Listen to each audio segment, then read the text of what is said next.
Joining us now to discuss the situation in California and America's crime crisis is our panel, the spokesperson for the National Police Association, retired Chicago area police officer, Betsy Branter-Smith, distinguished senior fellow at the Texas Public Policy Foundation, Dr. Carol Swain, and Bill Spadea. He is back with us. Betsy Branter-Smith, thank you all for being here. I'm going to start with you first. I've heard time and time again Democrats say, well, you can't just throw money at the issue. You can't throw money at it. Well, Gavin Newsom, he wants to fork out $1 billion for this.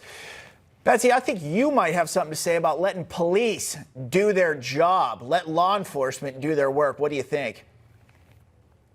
First and foremost, let's let the Border Patrol take back control of the southern border. I'm at a police conference in Las Vegas where you're seeing the same thing here on the streets of Las Vegas that I see on the streets of Tucson, Arizona, where I live. These fentanyl camps are overtaking our cities, and we're just allowing people to die. Now, Newsom, it's become a crisis for him, and it's become unsightly for him and his political career. So he's going to try to do something called care court, which is basically a soft way of talking about involuntary committals.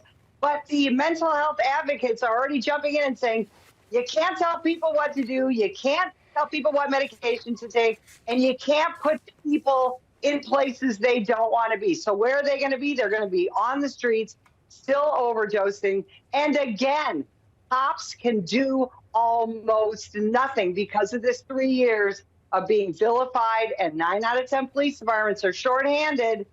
We're not going to get a handle on this until things change.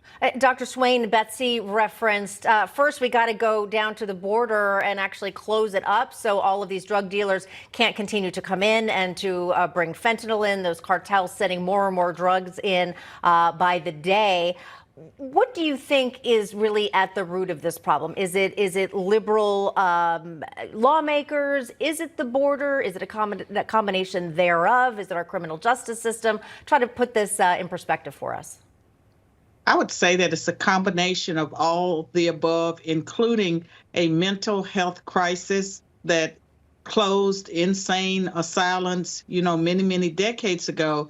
So you have people who are mentally ill on the streets. They're not looking for housing.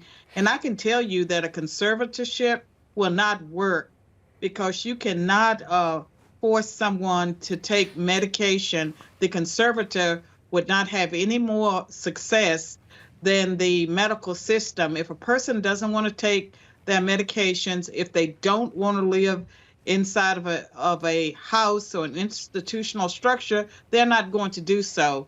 And so the problem has been worsened by the influx of millions of people. But the problem is much deeper than that. It's the mental health crisis in America and our unwillingness to do anything about it.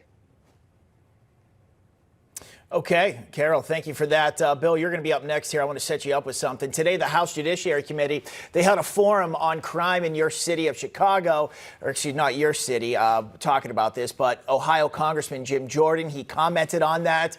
He says you can thank the left and their policies for the mess in the Windy City. Let's listen to that.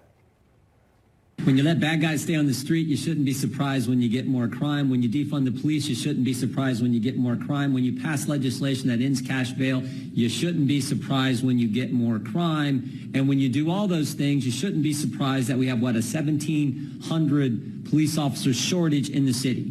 That's what left-wing policies have done.